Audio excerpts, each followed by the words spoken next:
नमस्कार दोस्तों, स्वागत करता हूं आप सभी लोगों का आप लोगों के अपने YouTube चैनल उत्तर पाठशाला में। दोस्तों, आज की इस वीडियो में हम बात करने वाले हैं उत्तराखंड लैब असिस्टेंट और पर्यावरण पर्यवेक्षक का जो आप लोगों का एग्जाम है उससे रिलेटेड साइंस के इंपॉर्टेंट एमसीक्यू की हम आज के सेशन में बात करने वाले हैं। और सिर्फ इसी एग्जाम के लिए नहीं, आप किसी और एग्जाम की भी तैयारी कर रहे हैं और अगर आपके सिलेबस में साइंस का क्वेश्चन पूछा जाता है तो आप सभी का इस सेशन के अंदर बहुत बहुत स्वागत है। ये इस पूरी सीरीज का पार्ट 11 है। इससे पहले 10 पार्ट हम इस सीरीज के कर चुके हैं। अगर आप लोगों ने पिछले पार्ट इस सीरीज के नहीं देखे हैं तो इस सेशन के खत्म होने के बाद आप पिछले पार्ट को भी जरूर देखिएगा। इस सेशन के अंदर हम बात करते हैं फिजिक्स, केमिस्ट्री और बायोलॉजी से रिलेटेड इंपॉर्टेंट साइंस एमसीक्यू की, जो आपको हिंदी और इंग्लिश दोनों ही भाषाओं में देखने के लिए मिलते हैं। दोस्तों, तो सबसे पहले आप सभी लोग सेशन को लाइक कर देंगे और अपने सभी दोस्तों के साथ शेयर कर देंगे। साथ ही साथ जिन लोगों ने अभी तक चैनल को सब्सक्राइब नहीं किया है वो सभी लोग चैनल को सब्सक्राइब करने के साथ साथ बेल नोटिफिकेशन को भी क्लिक कर देंगे, ताकि जैसे ही कोई नई अपडेट चैनल पे अपलोड हो आप सभी के पास एक नोटिफिकेशन पहुंच जाए। अगर बात की जाए इस सेशन के पीडीएफ की तो आपको देखने के लिए मिलेगी हमारे टेलीग्राम और व्हाट्सएप ग्रुप्स में, जिसके लिंक आपको डिस्क्रिप्शन बॉक्स में दिए गए हैं। टेलीग्राम ग्रुप जो हमारे हैं वहां हमारे द्वारा क्विज ऑर्गेनाइज कराए जाते हैं, जो आपके लैब असिस्टेंट और उत्तराखंड के और जो अनदर एग्जाम है या आपके सेंटर के जो एग्जाम है उससे रिलेटेड क्विज जो है हमारे टेलीग्राम में डेली बेसिस पे ऑर्गेनाइज कराए जाते हैं। अगर आप उनका हिस्सा बनना चाहते हैं तो आप हमारे टेलीग्राम ग्रुप्स को जरूर ज्वाइन कीजिएगा और डिस्क्रिप्शन बॉक्स में आपको हमारे सभी सोशल मीडिया हैंडल्स के लिंक देखने के लिए मिलेंगे। आप वहां से हमें हमारे सभी सोशल मीडिया हैंडल्स पे फॉलो कर सकते हैं, जहां हम आपके साथ करंट अफेयर से रिलेटेड न्यूज को शेयर करते हैं। तो आई होप दोस्तों आप सभी लोगों ने इस सेशन को लाइक कर दिया होगा और अपने सभी दोस्तों के साथ शेयर कर दिया होगा। और जिन लोगों ने चैनल को सब्सक्राइब नहीं किया था उन सभी लोगों ने चैनल को सब्सक्राइब करने के साथ साथ बेल नोटिफिकेशन को भी क्लिक कर लिया होगा। तो आइए दोस्तों स्टार्ट करते हैं हमारे आज के पार्ट 11 जो है लैब असिस्टेंट पर्यावरण पर्यवेक्षक का। इस सेशन को स्टार्ट करते हैं और आज के इस सेशन का पहला क्वेश्चन जो है वो आप लोगों की स्क्रीन पे ये रहा। आज का पहला क्वेश्चन है कि श्वेत कोयला किसे कहा जाता है। ए ऑप्शन भूतापीय विद्युत को, बी ऑप्शन पवन विद्युत को, सी ऑप्शन जल विद्युत को और डी ऑप्शन आपका इनमें से कोई नहीं। What is called white coal. A option geothermal power, B option wind power, C option hydro power और डी ऑप्शन आपका नन ऑफ दिस। तो आपने बताना है कि इसमें से जो है श्वेत कोयला किसे कहा जाता है। और इस क्वेश्चन का जो राइट आंसर है वो है आपका ऑप्शन नंबर सी, जल विद्युत, यानी कि जो हाइड्रो पावर होता है उसी को क्या कहा जाता है, श्वेत कोयला कहा जाता है। श्वेत कोयला इज इक्वल टू जल विद्युत। आप लोग उस बात को ध्यान में रखेंगे। नेक्स्ट क्वेश्चन आप लोगों की स्क्रीन पे ये रहा कि डायोप्टर किसकी इकाई है। ए ऑप्शन लेंस की क्षमता की, बी ऑप्शन लेंस की फोकस दूरी की, सी ऑप्शन प्रकाश की तीव्रता की और डी ऑप्शन आपका ध्वनि की तीव्रता की। Dioptre is the unit of A option the power of the lens, B option the focal length of the lens, C option intensity of the light and D option is intensity of sound. तो आपने बताना है कि dioptre जो है इसमें से किसकी इकाई है। बहुत सारे एग्जाम में क्वेश्चन पूछा जा चुका है और बात की जाए अगर इस क्वेश्चन के राइट आंसर की तो ऑप्शन नंबर ए आपका राइट आंसर हो जाएगा, क्योंकि जो डायोप्टर है वो एक लेंस की क्षमता होती है, the power of the lens होती है। कौन? डायोप्टर। तो dioptre is the unit of the power of the lens. Option number ए आपका राइट आंसर हो जाएगा। नेक्स्ट क्वेश्चन की बात कर लेते हैं। नेक्स्ट क्वेश्चन ये रहा कि दूरदर्शन या टीवी के ध्वनि संकेत कैसे होते हैं, आपने बताना है। ऑप्शन नंबर ए है आयाम माडुलित, बी ऑप्शन है आवृत्ति माडुलित, सी ऑप्शन आपका अमाडुलित और डी ऑप्शन आपका वेग माडुलित। What is the sound signal of Doordarshan और TV. A option amplitude modulated, B option frequency modulated, C option है आपका अनमॉड्यूलेटेड और डी ऑप्शन आपका वेलोसिटी मॉड्यूलेटेड। तो आपने बताना है कि दूरदर्शन जो होती है यानी कि जो टीवी होती है उसके जो साउंड सिग्नल होते हैं वो किस प्रकार के होते हैं। और इस क्वेश्चन का जो राइट आंसर है वो है आपका ऑप्शन नंबर बी, आवृत्ति मॉड्यूलित, यानी कि फ्रीक्वेंसी मॉड्यूलेटेड होते हैं। जो हमारी टीवीज होती हैं उनके साउंड सिग्नल जो होते हैं वो फ्रीक्वेंसी मॉड्यूलेटेड होते हैं, आवृत्ति मॉड्यूलित होते हैं। ऑप्शन नंबर बी आपका राइट आंसर हो जाएगा इस क्वेश्चन के लिए। नेक्स्ट क्वेश्चन ये रहा, रेडियो तरंग के संचरण के लिए प्रयुक्त वायुमंडल का स्तर क्या है। ए ऑप्शन है मध्य मंडल, बी ऑप्शन है शोभ मंडल, सी ऑप्शन है आयन मंडल और डी ऑप्शन आपका समताप मंडल। What is the level of the atmosphere used for the transmission of radio waves. A option mesosphere, B option troposphere, C option ionosphere और D option आपका stratosphere. आपको पता होगा कि जो अर्थ है उसके 5 स्फेयर हैं, तो आपने बताना है कि उसमें से रेडियो तरंग के संचरण के लिए उपयुक्त जो है वायुमंडल का स्तर कौन सा है। और इस क्वेश्चन का जो राइट आंसर है वो है आपका option number C. Option number C आपका इस क्वेश्चन का राइट आंसर हो जाएगा। ऑप्शन नंबर सी आयन मंडल। आयन मंडल, इस क्वेश्चन का राइट आंसर है आयनोस्फीयर। ऑप्शन नंबर सी आपका राइट आंसर होगा, यानी कि रेडियो तरंगों के संचरण के लिए जो प्रयुक्त वायुमंडल है उसका नाम क्या है, आयन मंडल। इसमें जो है हमारे रेडियो तरंग क्या करती है, संचरण करती है आयनोस्फीयर में। Option number C right answer होगा। नेक्स्ट क्वेश्चन ये रहा कि जब कंपन स्वरित द्विभुज मेज पर रखा जाता है तो एक तेज ध्वनि सुनाई देती है, यह किस कारण से होती है। ए ऑप्शन है परावर्तन, बी ऑप्शन है अपवर्तन, सी ऑप्शन है प्रणोदित कंपन और डी ऑप्शन आपका अवमंदित कंपन। When a vibrating accelerometer is placed on a table, a loud sound is heard. For what reason does this happen? A option है reflection, B option है refraction, C option है propulsive vibration and D option is damped vibration. तो आपने बताना है कि जब कंपन स्वरित द्विभुज मेज पर रखा जाता है तो एक तेज आवाज किस कारण से सुनाई देती है, और इस क्वेश्चन का जो राइट आंसर है वो है आपका ऑप्शन नंबर बी अपवर्तन। तो रिफ्रैक्शन के कारण जो है एक तेज आवाज सुनाई देती है जब कंपन स्वरित द्विभुज मेज पर रखा जाता है। ऑप्शन नंबर बी आपका राइट आंसर हो जाएगा। नेक्स्ट क्वेश्चन ये रहा कि दूध को मथने से क्रीम के अलग हो जाने का क्या कारण है। ऑप्शन नंबर ए घर्षण बल, बी ऑप्शन अपकेंद्री बल, सी ऑप्शन गुरुत्व बल और डी ऑप्शन आपका शान बल। What is the reason for separation of cream by churning milk. A option frictional force, B option centrifugal force, C option force of gravity and D option है आपका versatile force. तो आपने बताना है कि दूध को मथने से क्रीम के अलग हो जाने का क्या कारण होता है, और इस क्वेश्चन का जो राइट आंसर है ऑप्शन नंबर बी है अपकेंद्री बल। तो अपकेंद्री बल के कारण जो है वो दूध को मथने से क्रीम अलग हो जाता है, सेंट्रीफ्यूगल फोर्स आपका राइट आंसर हो जाएगा। इस क्वेश्चन के लिए बहुत सारे एग्जाम में क्वेश्चन पूछा जा चुका है, तो इसको आप ध्यान में रख के चलेंगे। नेक्स्ट क्वेश्चन आप लोगों की स्क्रीन पे ये रहा कि किसी विशाल झरने की तली में पानी का तापक्रम उसके ऊपरी भाग की तुलना में अधिक होता है, क्योंकि ऑप्शन नंबर ए गिरता हुआ पानी सूर्य की गर्मी सोख लेता है, ऑप्शन नंबर बी तली के पानी में अधिक स्थितिज ऊर्जा होती है, ऑप्शन नंबर सी गिरते हुए पानी की गतिज ऊर्जा ऊष्मा में परिवर्तित हो जाती है, और डी ऑप्शन आपका नदी के तल के शैलों में से ऊष्मा निकलती है। The temperature of water at the bottom of a huge spiring is higher than the top because option number A falling water absorbs the heat of the sun, option number B water at the bottom has more potential energy, option number C the kinetic energy of falling water is converted into heat, option number D heat is released from rocks of the river bed। तो आपने बताना है कि किसी विशाल झरने की तली में जो पानी का तापक्रम होता है उसके सबसे ऊपरी भाग की तुलना में अधिक क्यों होता है, और इस क्वेश्चन का जो राइट आंसर है वो है आपका ऑप्शन नंबर बी तली के पानी में जो स्थितिज ऊर्जा अधिक होने के कारण जो है तली में पानी की जो तापक्रम होता है वो ऊपर की तुलना में अधिक होता है। ऑप्शन नंबर बी आपका राइट आंसर होगा। इस क्वेश्चन के water at the bottom has more potential energy, that's why the temperature of water at the bottom of a huge spiring is higher than the top. Option number B right answer होगा इस question के लिए। Next question की बात कर लेते हैं। Next question ये रहा कि डायनामो एक यंत्र है जो ऑप्शन नंबर ए यांत्रिक ऊर्जा पैदा करता है, ऑप्शन नंबर बी वैद्युत ऊर्जा पैदा करता है, ऑप्शन नंबर सी यांत्रिक ऊर्जा को वैद्युत ऊर्जा में बदलता है, और ऑप्शन नंबर डी है वैद्युत ऊर्जा को यांत्रिक ऊर्जा में बदलता है। Dynamo is a device which option number A produces mechanical energy, option number B produces electrical energy, option number C converts mechanical energy into electrical energy, option number D converts electrical energy into mechanical energy। तो आपने बताना है कि इनमें से जो dynamo है वो क्या कार्य होता है, यानी कि डायनमो इनमें से क्या कार्य करता है, और इस क्वेश्चन का जो राइट आंसर है वो है आपका ऑप्शन नंबर सी, यानी कि यांत्रिक ऊर्जा को वैद्युत ऊर्जा में बदलता है कौन, डायनमो। ऑप्शन नंबर सी आपका राइट आंसर है। Converts mechanical energy into electrical energy, ये काम किसका है, डायनमो का है। ऑप्शन नंबर सी आपका राइट आंसर हो जाएगा।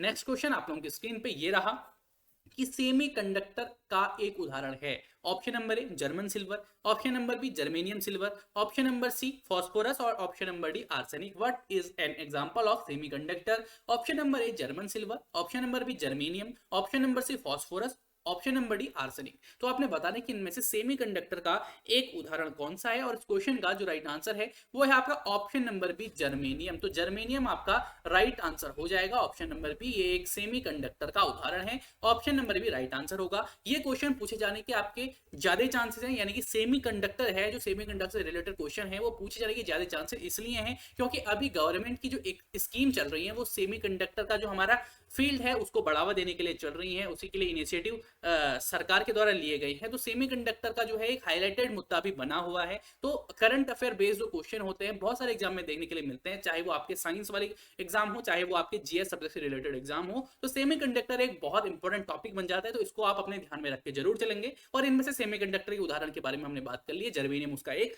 उदाहरण है। नेक्स्ट क्वेश्चन आप लोगों की स्क्रीन पे ये रहा कि आधुनिक पनडुब्बियों में निम्नलिखित में से कौन सा ईंधन प्रयोग में लाया जाता है। ऑप्शन नंबर है नाभिकीय ईंधन, option number B petrol, option number C कोयला और ऑप्शन नंबर डी है आपका diesel. Which of the following fuel is used in modern submarines. A option nuclear fuel, option number B petrol, option number C coal, option number D diesel. तो इस question का जो right answer है वो है आपका ऑप्शन नंबर ए नाभिकीय ईंधन यानी कि न्यूक्लियर फ्यूल जो है वो आधुनिक पनडुब्बियों में यानी कि जो मॉडर्न सबमरीन होती है उनमें प्रयोग में लाया जाता है। बाकी तीन जो है पेट्रोल कोयला डीजल जो है ये पुरानी सबमरीन जो होती थी उनमें यूज में लाया जाता था, अब इनको यूज में नहीं लाया जाता है। क्यों नहीं लाया जाता है? क्योंकि जब भी हम उसमें बात करें अगर कोयले वाले ईंधन की या पेट्रोल या डीजल वाले ईंधन की, तो जब भी हम इसका यूज करते हैं तो कार्बन डाइऑक्साइड रिलीज होती है, तो बुलबुले बनते हैं। तो हमें आसानी से पता चल जाता है कि कहीं पर से अगर सबमरीन जाएगी तो सबमरीन बुलबुले छोड़ते हुए जाएगी, तो सबमरीन आ रही है या जा रही है इसका हमें पता लग जाता है। लेकिन जो नाभिकीय ईंधन होता है उससे CO2 रिलीज नहीं होती है, जिस कारण से बुलबुले नहीं उठते हैं और सबमरीन जो है वो चुपचाप से किसी भी इलाके से निकल जाती है। इसलिए आजकल की जो मॉडर्न सबमरीन होती हैं उनमें नाभिकीय ईंधन का प्रयोग किया जाता है। इस क्वेश्चन को भी आप लोग नोट कर लीजिएगा, नाभिकीय ईंधन जो है बहुत इंपॉर्टेंट टॉपिक है आप लोगों के लिए। नेक्स्ट क्वेश्चन आप लोगों की स्क्रीन पे ये रहा कि ब्लू बेबी सिंड्रोम किन लवणों के कारण होता है। Option number A sulphate, option number B chloride, option number C carbonate और ऑप्शन नंबर डी है आपका nitrate. What salts cause blue baby syndrome. Option number A sulphate, option number B chloride, option number C carbonate और option number D है आपका nitrate. तो आपने बताना है कि ब्लू बेबी सिंड्रोम जो है इनमें से किस सॉल्ट के कारण से होता है, किन लवणों के कारण से होता है। और इस क्वेश्चन का जो राइट आंसर है वो है आपका ऑप्शन नंबर डी नाइट्रेट। तो नाइट्रेट के कारण जो है वो आपका ब्लू बेबी सिंड्रोम होता है। Option number D right answer होगा। नेक्स्ट क्वेश्चन ये रहा कि जल के उपचार में फिटकरी का प्रयोग किस प्रक्रिया में मदद के लिए किया जाता है। ए ऑप्शन है निस्पंदन, ऑप्शन नंबर बी स्कंदन, ऑप्शन नंबर सी मृदुकरण और ऑप्शन नंबर डी विसंक्रमण। In the treatment of water alum is used to help in which process. A option filtration, option number B coagulation, option number C softening और option number D आपका disinfection. तो आपने बताना है कि जो जल का उपचार किया जाता है उसमें फिटकरी का प्रयोग किस प्रक्रिया में मदद के लिए किया जाता है। और इस क्वेश्चन का जो राइट आंसर है वो है आपका ऑप्शन नंबर बी स्कंदन। तो कोगुलेशन यानी कि स्कंदन के लिए स्कंदन की प्रक्रिया में जल के उपचार में फिटकरी का प्रयोग किया जाता है। ऑप्शन नंबर बी आपका राइट आंसर हो जाएगा। नेक्स्ट क्वेश्चन की बात करते हैं। नेक्स्ट क्वेश्चन आप लोगों की स्क्रीन पे ये रहा कि एक श्वेत ठोस पदार्थ ए गर्म करने पर एक गैस निकालता है जो चूने के पानी को दूधिया बना देती है। बचा हुआ पदार्थ गर्म अवस्था में पीला रहता है लेकिन ठंडा होने पर श्वेत हो जाता है। तदनुसार वह ठोस ए क्या है। A option zinc sulphate, option number B zinc carbonate, option number C lead sulphate और option number D lead carbonate. A white solid substance A on heating gives off gas which turns lime water milky. The remaining substances remains yellow in hot state but turns white on cooling. Accordingly, what is that solid A? Option number है zinc sulphate, option number B zinc carbonate, option number C lead sulphate, option number D lead carbonate. तो आपने बताना है। उसका अलावा इस प्रकार के जो क्वेश्चंस हैं ये आपसे बहुत पूछे जाते हैं। आजकल के ये मतलब ट्रेंडिंग एक क्वेश्चन, इस प्रकार के क्वेश्चन को आप मान सकते हैं। तो इनको आप ध्यान में रख के चलेंगे। अगर बात की जाए इस क्वेश्चन के राइट आंसर की, उस ठोस ए का नाम जो है वो है आपका option number B zinc carbonate उसका नाम है। ऑप्शन नंबर बी आपका राइट आंसर हो जाएगा इस क्वेश्चन के लिए।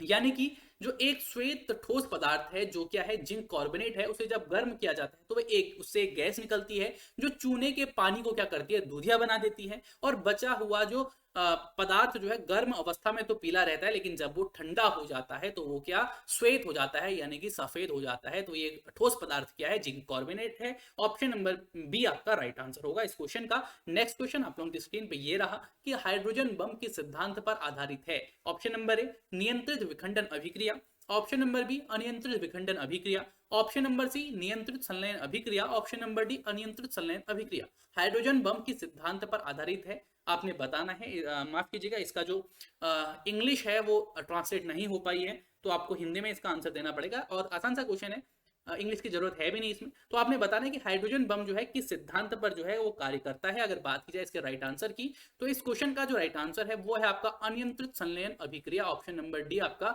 राइट आंसर हो जाएगा इस क्वेश्चन के लिए। यानी कि जो हाइड्रोजन बम है वो एक अनियंत्रित संलयन अभिक्रिया के सिद्धांत पर कार्य करता है। नेक्स्ट क्वेश्चन की बात करते हैं। नेक्स्ट क्वेश्चन आप लोगों की स्क्रीन पे ये रहा कि टॉर्च लाइट, इलेक्ट्रिक सेवर आदि जैसे उपकरणों में आमतौर पर प्रयुक्त चार्जेबल बैटरियों में इलेक्ट्रोडों का काम जो है आमतौर पर निम्नलिखित सामग्रियों में से कौन सा जोड़ा करता है। ऑप्शन नंबर ए आयरन और cadmium, option number B nickel और cadmium, option number C lead peroxide और लेड, और ऑप्शन नंबर डी है आपका जिंक और carbon. Which of the following pair of the materials usually do the work of electrodes in chargeable batteries commonly used in appliances like torch, lights, electric savers, etc. Option number A iron and cadmium, option number B nickel and cadmium, option number C lead peroxide and lead, option number D is zinc and carbon. तो आपने बताना है कि इनमें से जो है कौन सा जोड़ा वो है जो टॉर्च, लाइट, इलेक्ट्रिक सेवर आदि जैसे उपकरणों में आमतौर पर जो प्रयुक्त चार्जेबल बैटरी होती है उनमें इलेक्ट्रोडों का कार्य करता है। और इस क्वेश्चन का जो राइट आंसर है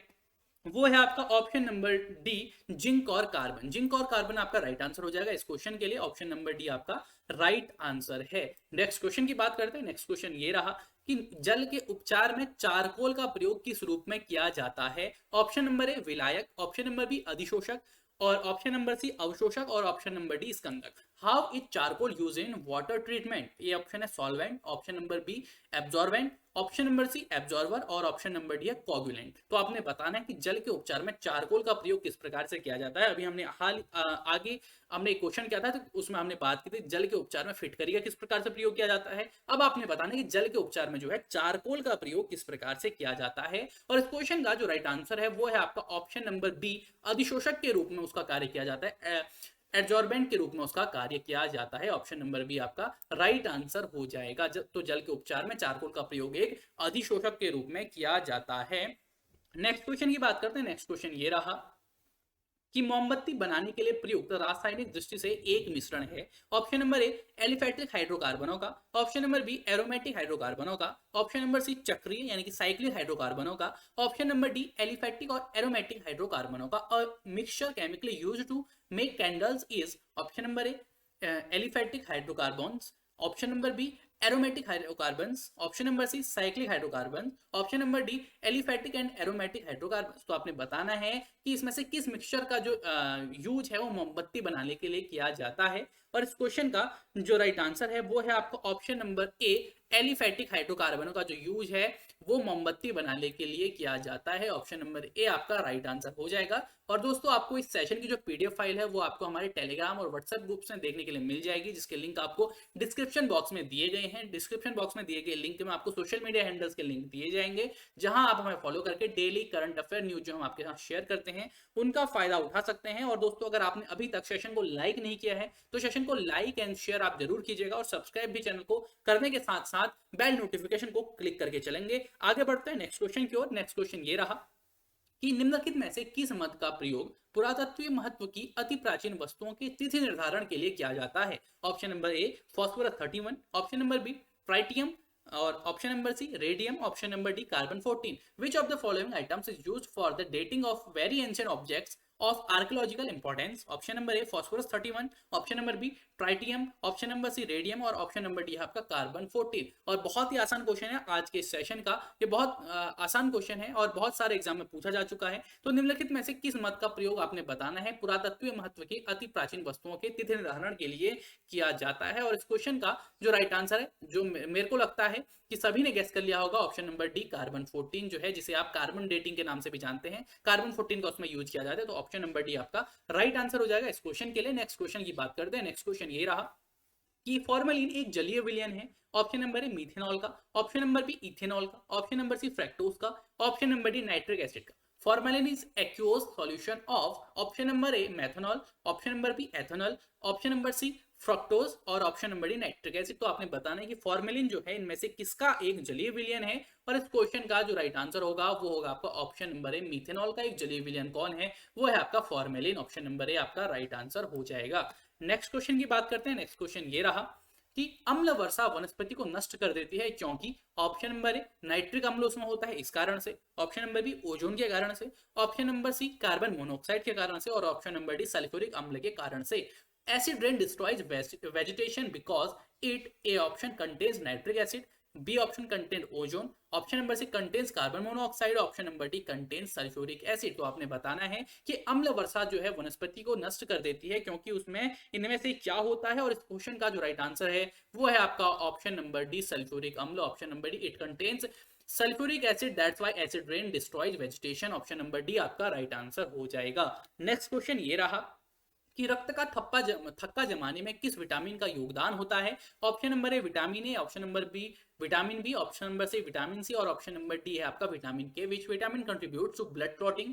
option number A vitamin A, option number B vitamin B, option number C vitamin C, option number D vitamin K. तो आपने बताना है कि इनमें से रक्त का थक्का जमाने में किस विटामिन का योगदान होता है। विटामिन वैसे भी आपके एग्जाम पॉइंट ऑफ व्यू से बहुत इंपॉर्टेंट एक टॉपिक है, और इस क्वेश्चन का आंसर तो आई होप सभी को पता होगा, जो है आपका ऑप्शन नंबर डी विटामिन के आपका राइट आंसर होगा इस क्वेश्चन के लिए। यानी कि रक्त का थक्का जमाने के लिए जो है विटामिन के क्या होता है, योगदान देता है। ऑप्शन नंबर डी आपका राइट आंसर है। नेक्स्ट क्वेश्चन आप लोगों की स्क्रीन पे ये रहा कि सीड थेरेपी किसके उपचार के लिए प्रयोग में लाई जाती है। ऑप्शन नंबर ए एड्स के, ऑप्शन नंबर बी ट्यूबरकुलोसिस के, ऑप्शन नंबर सी कैंसर के, और ऑप्शन नंबर डी अस्थमा के। Seed therapy is used to treat option number AIDS, option number B tuberculosis और TB, option number C cancer, और option number D है asthma. तो आपने बताना है कि सीड थेरेपी किसके उपचार के लिए प्रयोग में लाई जाती है, और इस क्वेश्चन का जो राइट आंसर है वो है आपका ऑप्शन नंबर सी कैंसर। तो कैंसर के इलाज में जो है वो आपकी सीड थेरेपी प्रयोग में लाई जाती है। ऑप्शन नंबर सी आपका राइट आंसर हो जाएगा इस क्वेश्चन के लिए। नेक्स्ट क्वेश्चन आप लोगों की स्क्रीन पे ये रहा कि निम्नलिखित में से कौन से अधिकतम कुशलता पूर्वक सौर ऊर्जा को रासायनिक ऊर्जा में परिवर्तित किया है। Option number A chlorella, option number B बाघ, ऑप्शन नंबर सी केंचुआ, option number D cuscuta. Which of the following convert solar energy into chemical energy most efficiently. Option number A chlorella, option number B tiger, option number C earthworm, option number D cuscuta. तो आपने बताना है कि इनमें से कौन जो है सबसे अधिक कुशलता पूर्वक सौर ऊर्जा को रासायनिक ऊर्जा में परिवर्तित कर देता है, और इस क्वेश्चन का जो राइट आंसर है वो है आपका ऑप्शन नंबर ए क्लोरेला। तो क्लोरेला जो है वो सबसे बेहतरीन तरीके से सौर ऊर्जा को रासायनिक ऊर्जा में परिवर्तित करता है। इस बात को आप लोग ध्यान रखेंगे, क्लोरेला आपका इस क्वेश्चन का राइट आंसर हो जाएगा। नेक्स्ट क्वेश्चन आप लोगों की स्क्रीन पे ये रहा कि अफ्रीकी निद्रा रोग होता है। ए ऑप्शन ट्रिप्नोसोमा गैम्बियनजी के संक्रमण से ग्लाइसोइना पेल्पिस द्वारा वहन जिसमें किया जाता है। Option number B Entamoeba gingivalis के संक्रमण से जिसमें मक्खी द्वारा उसका वहन किया जाता है। Option number C plasmodium vivax के संक्रमण से जिसमें सीसी मक्खी के द्वारा उसका वहन किया जाता है। ऑप्शन नंबर डी ट्रिप्नोसोमा लेवाइसाई के संक्रमण से जिसमें खटमल के द्वारा उसका वहन किया जाता है। African sleeping sickness occurs by a option infection with trypanosoma gambiense carried by glossina palpalis. Option number B infection with Entamoeba gingivalis carried by the fly. Option number C caused by the infection with Plasmodium vivax carried by the sea fly. Option number D infection with Trypanosoma levaci carried by bed bugs. तो आपने बताना है कि अफ्रीकी निद्रा इनमें से किसके कारण से होता है, और इस क्वेश्चन का जो राइट आंसर है वो है आपका ऑप्शन नंबर ए ट्रिप्नोसोमा गैम्बियज के संक्रमण से जिसमें जो है ग्लाइसोइना पेल्पिल्स के द्वारा उसका वहन किया जाता है। ऑप्शन नंबर ए आपका राइट आंसर हो जाएगा, यानी कि infection with trypanosoma gambiense carried by glossina palpalis जो आपका राइट आंसर है इस क्वेश्चन का। इसके कारण से अफ्रीकी निद्रा रोग जो है वो होता है, अफ्रीका स्लीपिंग रोग जो है वो होता है। नेक्स्ट क्वेश्चन की बात करते हैं। नेक्स्ट क्वेश्चन ये रहा कि एल्का कैरेटिन एक प्रोटीन है जो उपस्थित रहता है। ऑप्शन नंबर ए चर्म में, ऑप्शन नंबर बी ऊन में, ऑप्शन नंबर सी रक्त में, और ऑप्शन डी है आपका अंडों में। Alpha keratin is a protein which is present. Option number A in the skin, option number B in the wool, option number C in the blood, option number D in eggs। तो आपने बताना है कि एल्का keratin जो एक protein होता है वो इनमें से किसमें उपस्थित रहता है, और इस क्वेश्चन का राइट आंसर जो है वो है आपका ऑप्शन नंबर ए चर्म में, in the skin. So skin में जो है वो प्रेजेंट रहता है। एल्का केराटिन नाम का जो है प्रोटीन जो है वो आपकी स्किन में जो है वो उपस्थित रहता है। ऑप्शन नंबर ए राइट आंसर होगा इस क्वेश्चन के लिए। नेक्स्ट क्वेश्चन ये रहा कि समस्थैतिकता में ऑप्शन नंबर ए शरीर ताप वातावरण के ताप के अनुसार घटता बढ़ता रहता है। ऑप्शन नंबर बी, शरीर के अंत वातावरण को नियमित दशा में बनाए रखा जाता है। ऑप्शन नंबर सी, शरीर में केवल जल एवं लवणों की मात्रा का नियमन होता है। और ऑप्शन नंबर डी, शरीर से अपशिष्ट पदार्थों का बहिष्कार किया जाता है। In isostatic, option number A, body temperature varies with the temperature of the environment. Option number B, the internal environment of the body is maintained in a regular condition. Option number C, only the amount of water, salts in the body is regulated. Option number D, exertion of waste materials from the body. तो आपने बताने की समस्या में इनमें से क्या होता है, और इस क्वेश्चन का जो राइट आंसर है वो है आपका ऑप्शन नंबर बी, शरीर के अंत वातावरण को नियमित दशा में बनाए रखा जाता है। In isostatic, the internal environment of the body is maintained in a regular condition. Option number B आपका राइट आंसर हो जाएगा इस क्वेश्चन के लिए। नेक्स्ट क्वेश्चन की ओर बढ़ते हैं। नेक्स्ट क्वेश्चन आप लोगों की स्क्रीन पे ये रहा कि रक्त वाहिनी का मध्य आवरण किसका बना होता है। ए ऑप्शन पेशी तंतुओं का, ऑप्शन नंबर बी तंत्रिक ऊतक का, ऑप्शन नंबर सी संयोजी ऊतक का, और ऑप्शन नंबर डी अरेखित पेशियों का। The middle covering of a blood vessel made of A option muscle fibers, option number B nervous tissue, option number C connective tissue, और option number D smooth muscles. तो आपने बताना है कि रक्त वाहिनी का मध्य आवरण किसका बना होता है, और इस क्वेश्चन का जो राइट आंसर है वो है आपका ऑप्शन नंबर डी अरेखित पेशियों का। ऑप्शन नंबर डी आपका राइट आंसर होगा स्मूथ मसल्स। यानी कि जो रक्त वाहिनी होती हैं, आपकी ब्लड वेसल होती हैं, उनका जो मध्य आवरण होता है वो स्मूथ मसल्स यानी कि अरेखित पेशियों का बना होता है। नेक्स्ट क्वेश्चन आप लोगों की स्क्रीन पर है, वो है आपका यकृत एवं मांसपेशियों में ऊर्जा जमा होती है। ए ऑप्शन कार्बोहाइड्रेट के रूप में, ऑप्शन नंबर बी वसा के रूप में, ऑप्शन नंबर सी प्रोटीन के रूप में, और ऑप्शन नंबर डी ग्लाइकोजन के रूप में। Energy stored in the liver and muscles is A option in the form of carbohydrates, option number B in the form of fat, option number C in the form of proteins, option number D in the form of glycogen। तो आपने बताना है कि यकृत और मांसपेशियों में जो ऊर्जा होती है वो किस रूप में जमा होती है, और इस क्वेश्चन का जो राइट आंसर है वो है आपका ऑप्शन नंबर डी ग्लाइकोजन के रूप में। In the form of glycogen जो है यकृत और मांसपेशियों में जो है ऊर्जा जमा होती है। ऑप्शन नंबर डी आपका राइट आंसर हो जाएगा। नेक्स्ट क्वेश्चन आप लोगों की स्क्रीन पे ये रहा कि बीटा ब्लॉकर एक औषधि है बचाने हेतु। ऑप्शन नंबर ए हृदयघात से, ऑप्शन नंबर बी प्रोस्टेट ग्रंथि के बढ़ने से, ऑप्शन नंबर सी चीरकालिक मधुमेह से, और ऑप्शन नंबर डी इनमें से कोई नहीं। Beta blocker is a drug to protect, option number A from a heart attack, option number B from enlargement of prostate gland, option number C from chronic diabetes, option number D none of this. तो आपने बताना है कि beta blocker किस रोग के उपचार में एक प्रयोग की जाने वाली औषधि है, और इस क्वेश्चन का जो राइट आंसर है वो है आपका ऑप्शन नंबर ए हृदयघात से, option number A from heart attack से बचाने के लिए जो एक ड्रग जो है यूज में लाया जाता है जिसका नाम क्या है, बीटा ब्लॉकर। बीटा ब्लॉकर जो है आपके हार्ट अटैक से बचाने के लिए एक प्रयोग में लाई जाने वाली औषधि का नाम है। नेक्स्ट क्वेश्चन आप लोगों की स्क्रीन पे ये रहा कि वे पदार्थ जो एंटीबायोटिक की मारक क्षमता को कई गुना अधिक बढ़ा देते हैं वो क्या कहलाते हैं। Option number A bio enhancer, option number B super medicine, option number C bio inhibitor, option number D इनमें से कोई नहीं। Substances that increase the lethality of an antibiotic manifold are called. A option bio enhancer, option number B super medicine, option number C bio inhibitor, option number D इनमें से कोई नहीं। तो आपने बताना है उस पदार्थ का नाम क्या होता है जो एंटीबायोटिक की मारक क्षमता को कई गुना अधिक बढ़ा देते हैं, और इस क्वेश्चन का जो राइट आंसर है वो है आपका option number A bio enhancer. Bio enhancer आपका राइट आंसर है इस क्वेश्चन के लिए। यानी कि वे पदार्थ जो एंटीबायोटिक की मारक क्षमता को कई गुना अधिक बढ़ा देते हैं वो कहे जाते हैं आपके बायो इनहेंसर। ऑप्शन नंबर ए आपका इस क्वेश्चन का राइट आंसर था। तो ये था दोस्तों हमारा आज का सेशन। आई होप आप लोगों को आज का जो सेशन है ये पसंद आया होगा। अगर आप लोगों को आज का सेशन और ये जो क्वेश्चंस थे ये आपको पसंद आए हैं तो आप इस सेशन को लाइक एंड शेयर जरूर कीजिएगा, और चैनल को सब्सक्राइब करने के साथ साथ बेल नोटिफिकेशन को भी क्लिक जरूर कीजिएगा। और दोस्तों आपको ये सेशन कैसा लग रहा है, इसके लिए आपके क्या फीडबैक है वो आप हमें कॉमेंट बॉक्स में कमेंट करके जरूर बताइएगा। और इस सेशन की जो पीडीएफ फाइल है वो आपको देखने के लिए मिलेगी हमारे टेलीग्राम और व्हाट्सएप ग्रुप्स में, जिसके लिंक आपको डिस्क्रिप्शन बॉक्स में दे दिए गए हैं। टेलीग्राम ग्रुप में हमारे द्वारा डेली बेसिस पे क्विज भी ऑर्गेनाइज कराए जाते हैं। अगर आप उसका हिस्सा बनना चाहते हैं तो आप टेलीग्राम ग्रुप जो है वो ज्वाइन कर लीजिए, और डिस्क्रिप्शन बॉक्स में ही आपको हमारे सभी सोशल मीडिया हैंडल्स के लिंक दिए गए हैं, जहां आप हमें फॉलो करके हम जो आपके साथ डेली करंट अफेयर से रिलेटेड न्यूज जो है वो शेयर करते हैं उनका फायदा उठा सकते हैं। तो आप हमें सभी सोशल मीडिया हैंडल्स पर भी जरूर फॉलो करें। So thank you so much दोस्तों आज के इस सेशन में हमारे साथ जुड़ने के लिए। Thank you for joining us. Thank you till next video.